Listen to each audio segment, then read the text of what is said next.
এই কাবা অত্যন্ত ফজিলতপূর্ণ ঘর। কয়েকবার এই কাবা ঘরটা নির্মাণ করা হয়েছে, যেটা কোন একজন কবি তিনার কবিতার ভাষায় তুলে ধরেছেন।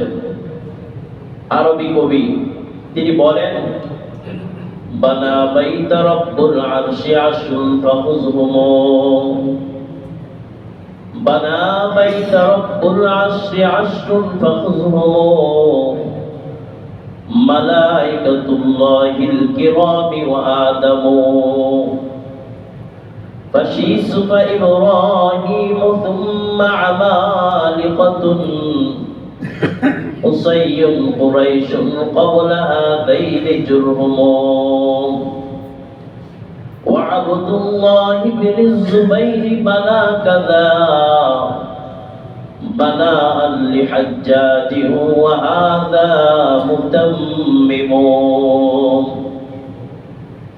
এই কাবা ঘরটা সর্বপ্রথম আল্লাহ পাক রব্বুল আলামিনের নির্দেশে নির্মাণ করেছিলেন ফেরেশতাগণ।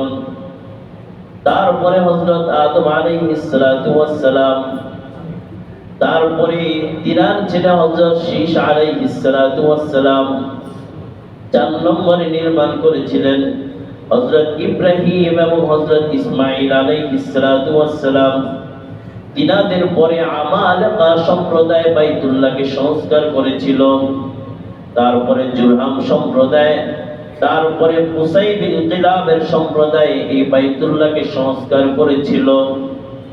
তারপরে মুজার সম্প্রদায়, তারপরে মক্কার কুরাইশগণকে নিয়ে আগে নামদার তাজদারে মদিনা হযরত মুহাম্মদুর রাসূলুল্লাহ সাল্লাল্লাহু আলাইহি ওয়াসাল্লাম সংস্কার করেছিলেন। তারপরে হিজরি 64-তে হযরত আব্দুল্লাহ ইবনে জুবাইর রাদিয়াল্লাহু তাআলা আনহু বাইতুল্লাহ সংস্কার করেছিলেন।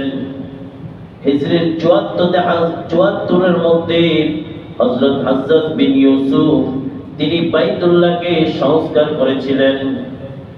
তারপরে 1040 হিজরিতে 12 নভেম্বর উসমানিয়া খলিফা তুরস্কের বাদশা চতুর্থ মুরাদ এই বাইতুল্লাহকে সংস্কার করেছিলেন।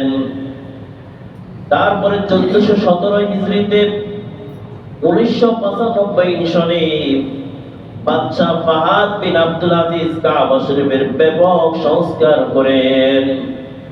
এরপরে 1995 সালের পরে আজ পর্যন্ত আর বাইতুল্লাহর মধ্যে আর পুরো হাত দেওয়া হয় নাই।